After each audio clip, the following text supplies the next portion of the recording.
futhi enye into engiyibone i-under attack njenge-family structure. I-family structure sishawe phansi kakhulu njengamanje. Uma ubheka is-family structure thina kudala besazi ukuthi okay kuba khona ubaba inhloko, kube khona umama umlekeleli, futhi uye futhi nawe ulibhekile nekhaya ingane, but manje sibulewe kakhulu i-structure kulentozana kubantu abamnyama. So uma ubheka singasibuyisa kanjani i-family structure ukuthi ibuye, ngoba manje uma ubheka ngisho ku-social media ithini inhlanga ethukanayo ku social media, kunempi ongayazi nje ephakathi kwabantu besilisa nabesifazane, ngathi akuncengana, ngathi asidingani. Singenza kanjani? Ngoba ngicabanga ukuthi mhlawumbe mangabuya yona kungake kuphele nalezi zinto eziningi ezingaka, ngoba manje sinabantu othola ukuthi ba ama psychopath abanye. Uma uthi uyezwa lo muntu hawu khulisa umuntu wesifazane kuphela, yabo uyezwa i-family structure ibingekho esimene bekumele ukuthi kusona. Izinhlanga zishanga lokho, ngizibonelo ngama South Africans with Indian origin. Babiza kanjalo. Angisho amandi. They are South Africans, but they were born here, but originally they came from India. If you look at those families, basenayo lona. Futhi ikhehle lidala sabona nje ubona lihleli la ekhaya.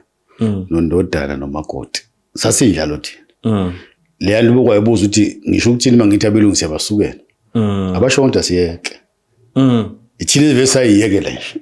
Ngoba that's why mama eshada namhlanje noma eshadelwa wenza imishado emibili. Alikho no traditional. White wedding.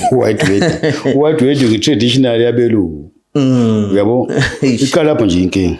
Awusune white wedding traditional to who? Ngoba is your own thing. Yabo. So ngizama ukuthi lo nto ingabuya kanjani?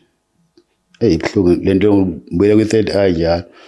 Ukuthi mangabe thina nje basasikhula ubuza ukuthi bathi belungeni i-family tree. If ungazi ukuthi ubaba wakho uzalo ubani, umkhulu wakho uzalo ubani, ikhaya lapho inkinga. Uthola namhlanje ureshi unemali, if you can go back uthola ukuthi ukhokho wakho wayene inkomo enamasiko, uba rich lokho at that time. Yabona liyabuya. Abantu bakuzonela ukuthi hayi lo muntu phela uthathe kumkhulu wakhe. Yabona? Thina manje mabuwazi nje ubaba wakho umkhulu wakho nje by the way unandaba naye. Yeah. So that is where silimala khona ukuthi iyona imfundo nje esikhiphile kwima families. Thina sikhula mangabe umuzi wami nje akona wami lo muzi, ngithi umuzi kababa. Owami uzi wakho wabani indodana yayo. The moment I'm saying that, usho lo nkosikazi oganela ekhaya akwazi athi kukwakhe la. Uhlonipha into zala ekhaya hlombe nje abangasekho. Umuzi kababa, yabona? But today sesiyayiona lo nto. Umuzi wami lo. Indaba yithi kwakho hayi ngoba kusemhlanga. No. Ukuze la ekhaya uyitila even ingane hey umuzi kamkhulu. Bese ingane yakho nayo looking forward ukwakhela ubaba umuzi wakhe.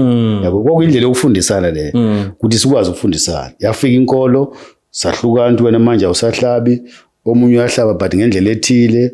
Uzwe kade ngapha mhlambe Eastern Cape emgcwabeni ofabona ayithandayo uyabuzwe apply la ekhaya mangicwatsho kwenziwa kanje kanti lamhlongo sinayo indlela yethu okwenziwa yabona khona nje ihubo uthi mase kushoniwe la ekhaya sicula leli culo makuhlatshiwe la ekhaya sicula leli culo wena kufanele what was the reason why wakwenziwa kanje ngoba uzoqhubeka wena kwezinto ezenziwa kudala kanti kwakukhona isivumelwano phakathi kwamkhulu wakho nemoya yakhe into ukuthola yona into entsha phela.